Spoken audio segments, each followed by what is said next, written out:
You know when people call you weird? It's never when you're weak, it's never when you're agreeable, it's never when you're easy to manage.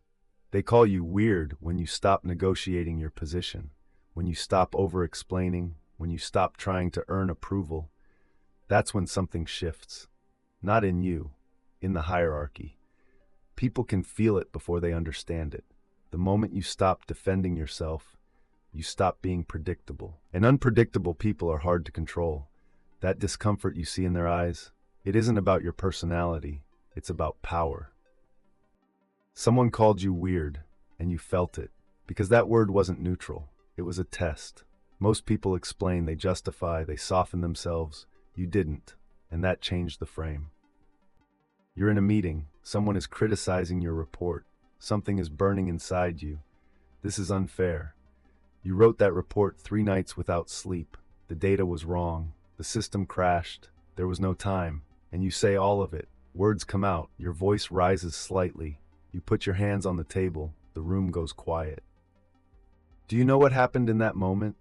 They stopped talking about the report. They started watching you. And what they saw was this. This person lost their composure. You were right. And still, you lost. You were 5 years old, something broke, or it didn't, but someone thought it did, and the person standing in front of you had one power, to punish, or not to. In that moment, you learned. The way to survive was to explain.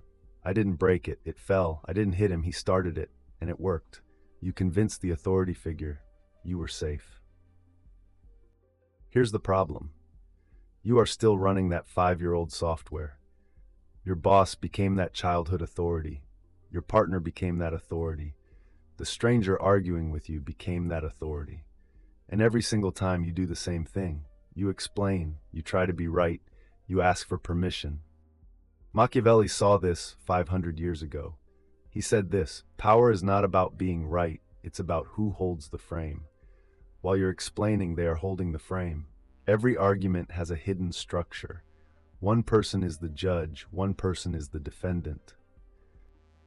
The judge asks questions, the defendant answers, and the one who answers always loses, even when they are right.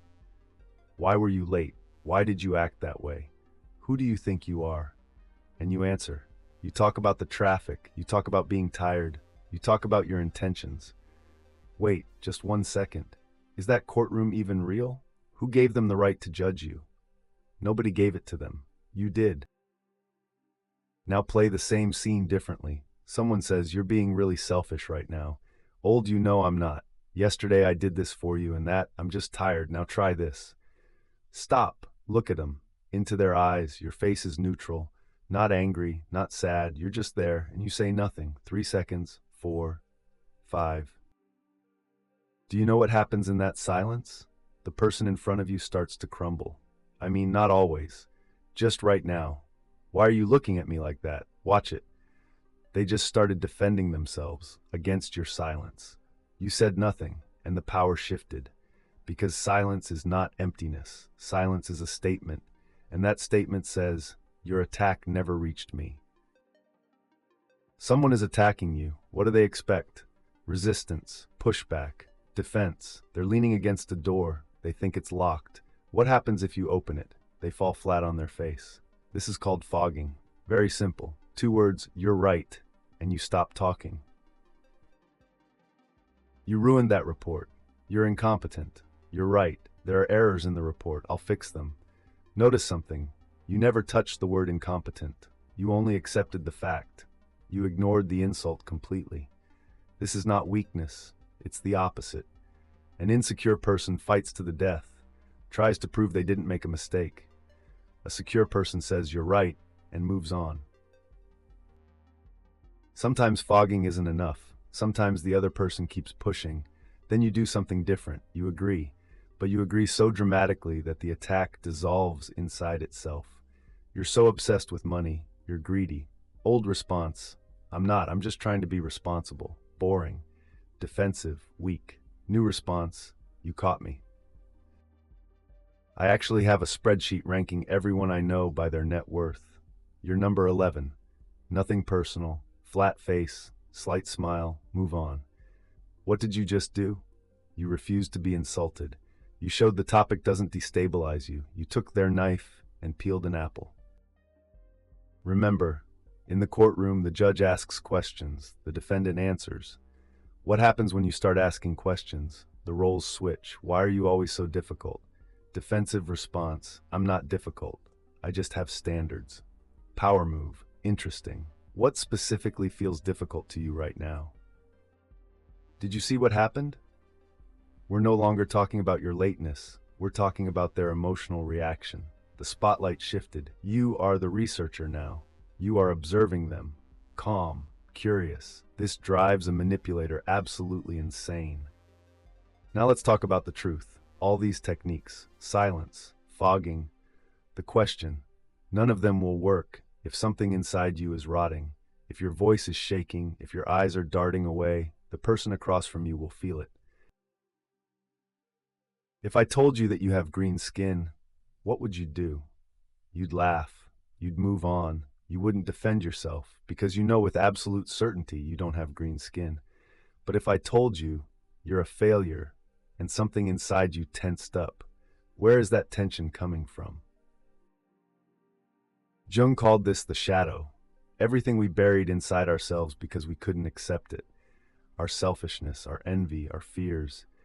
And those buried things become our greatest vulnerabilities.